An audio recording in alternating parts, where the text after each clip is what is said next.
The straight boss offered me a ride and took the long way on purpose.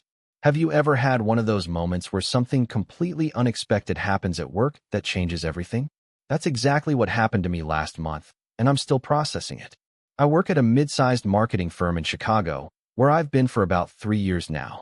My boss, Richard, has always been the definition of corporate straight-laced, perfectly pressed shirts, family photos on his desk, talks about football on Mondays, the whole package. He's in his early 40s, married with 2 kids, and as far as I could tell, lived the quintessential suburban life. As a gay man in my late 20s, I always felt there was this invisible wall between us. Not hostility, just a fundamental difference in how we move through the world. We were cordial, professional, but I never felt like he truly understood me. Let me paint the picture of that particular Tuesday. Chicago was experiencing one of those brutal winter days where the wind cuts right through you no matter how many layers you're wearing. The temperature had plummeted overnight, and the morning commute was a nightmare of delayed trains and icy sidewalks.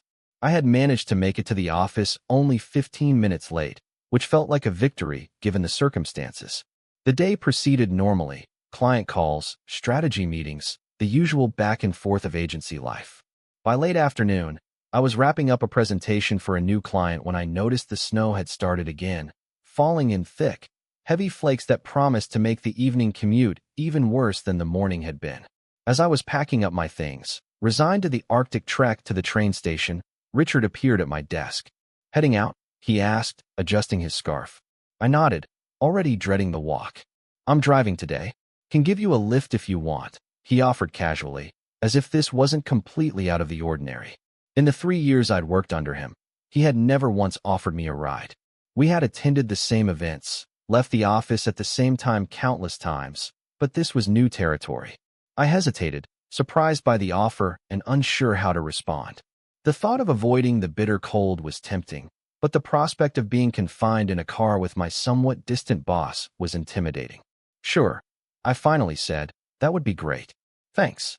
Little did I know that this simple acceptance would lead to one of the most unexpected and revealing experiences of my professional life. The walk to the parking garage was filled with awkward small talk about the weather and how the Chicago winters seemed to get worse every year. Richard's car was exactly what you'd expect: a sensible black SUV, meticulously clean, with car seats in the back for his kids. As I settled into the passenger seat, I couldn't help but feel like I was intruding on his personal space. The car smelled faintly of his cologne and coffee, with a hint of something sweet that I guessed came from the children's snacks. "So, where am I taking you?" he asked as he started the engine. I gave him my address in Lakeview, which was about a 25-minute drive from our downtown office in normal conditions, probably closer to 40 in this weather. As we pulled out of the garage, I prepared myself for an uncomfortable journey of forced conversation and long silences. Richard turned on the radio to a low volume, some classic rock station that seemed fitting for him. "Mind if we make a quick stop? I need to pick something up," he said, not quite meeting my eyes. "Not at all," I replied, though I was a bit confused. It was after 6 p.m., and I knew he usually rushed home to have dinner with his family. What could be so important that he needed to make a detour while giving an employee a ride home? But I didn't question it further, figuring it was none of my business.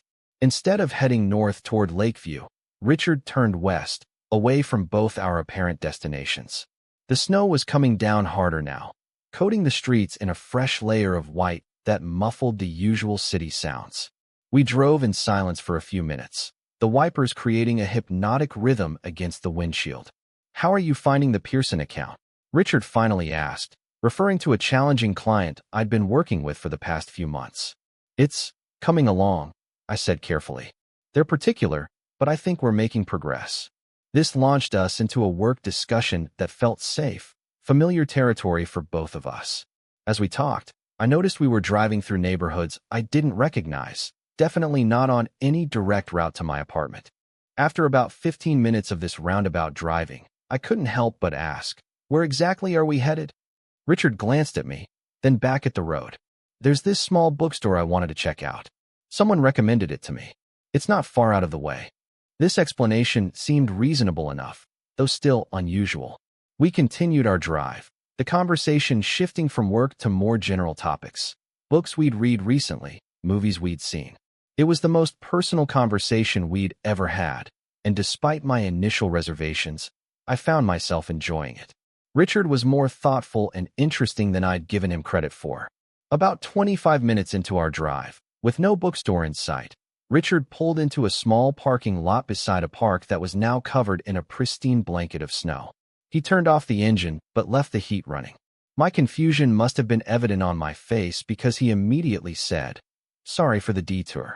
I wanted to talk to you about something, and I didn't know how to bring it up at the office." A knot formed in my stomach. Was this about my performance? Was I being let go? My mind raced through recent projects, trying to identify where I might have fallen short. Richard turned slightly in his seat to face me, his expression serious but not unkind. "My nephew came out to our family last month," he said, the words hanging in the warm air between us. "He's 17. My sister didn't take it well." I was completely taken aback.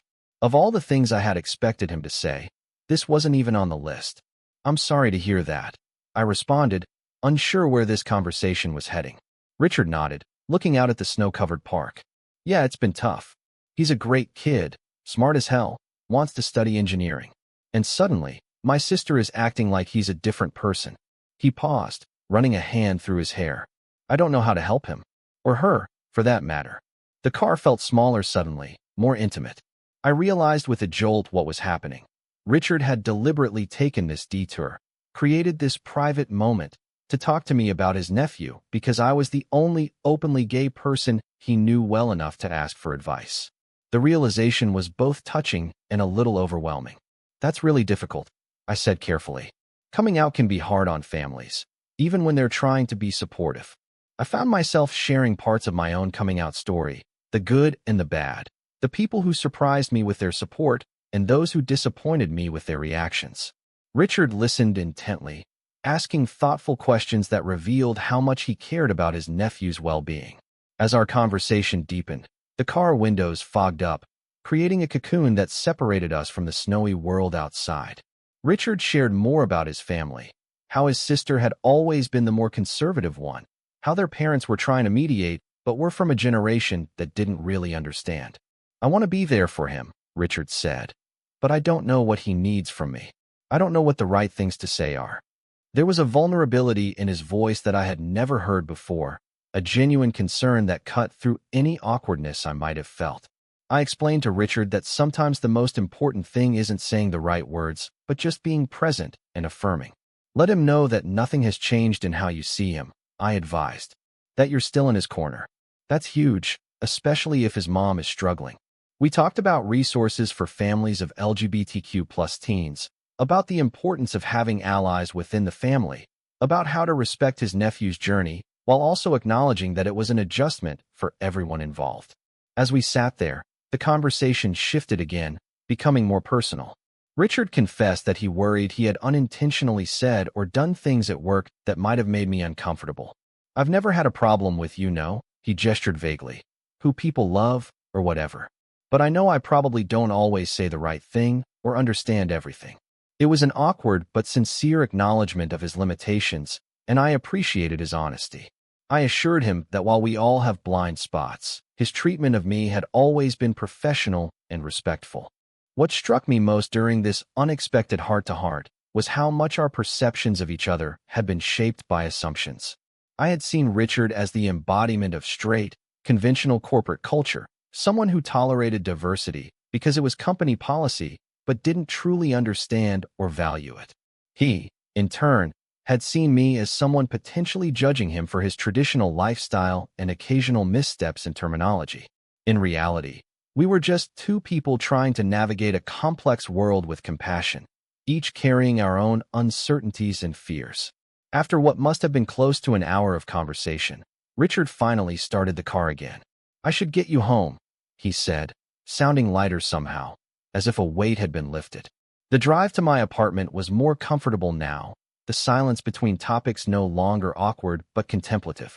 As he pulled up to my building, the snow still falling steadily, I thanked him for the ride. "No," he said. "Thank you for the conversation.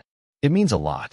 We shared a moment of understanding before I got out of the car, both of us knowing that something fundamental had shifted between us. The next day at work, There was no grand announcement of our new understanding, no dramatic change in how we interacted professionally. But there was a subtle difference, a nod that carried more recognition, a willingness to engage beyond the surface level of work tasks. Richard started including me in more strategic discussions, valuing my perspective in a way that felt new. He mentioned his nephew occasionally, small updates that acknowledged our conversation without making it the center of our professional relationship. About 3 weeks after our snowy detour, Richard stopped by my desk on a Friday afternoon. "My nephew is visiting this weekend," he said casually. "He's looking at colleges in the area. My wife and I are taking him to dinner tomorrow night. If you're free, we'd love for you to join us." The invitation was offered without pressure, a genuine extension of connection. I accepted, touched by the gesture and curious to meet the young man who had inadvertently brought about this change in our relationship. That dinner turned out to be just the beginning. Over the following months, Richard and I developed a friendship that extended beyond the office. He introduced me to his wife, who was warm and welcoming, and I eventually brought my boyfriend to a barbecue at their suburban home. His nephew, a bright and thoughtful young man, occasionally reached out to me with questions about college life as an openly gay student, and I was happy to offer whatever guidance I could. Looking back on that snowy evening in the car, I'm struck by how a simple offer of a ride and the courage to take the long way created space for authentic connection. It would have been easier for Richard to maintain the professional distance between us, to seek advice from anonymous internet forums or books rather than engaging with me directly. It would have been easier for me to hold on to my assumptions about him, to keep our interactions surface level and safe. But by taking that risk, by creating that vulnerable moment, we both gained something valuable. This experience has made me reflect on how many potential connections we miss in our daily lives because of the assumptions we make about others. How often do we look at someone and think we know their story based on the most visible aspects of their identity? How many walls do we build that actually serve no purpose? The straight boss and the gay employee. It sounds like the beginning of a tense workplace drama, but in our case, it became a story of unexpected understanding and friendship.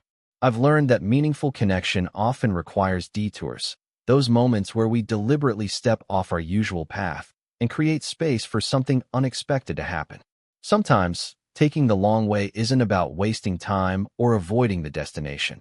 It's about recognizing that the journey itself has value, that the conversations we have along the way can change us in ways we never anticipated. So if you find yourself offered an unexpected ride, whether literally or metaphorically, consider accepting. You never know where the detour might lead you. The longest routes sometimes take us exactly where we need to go, even if it wasn't the destination we had in mind. And sometimes, the people we least expect to connect with become the ones who help us see ourselves and our world a little more clearly. Total _char_count, 17,432.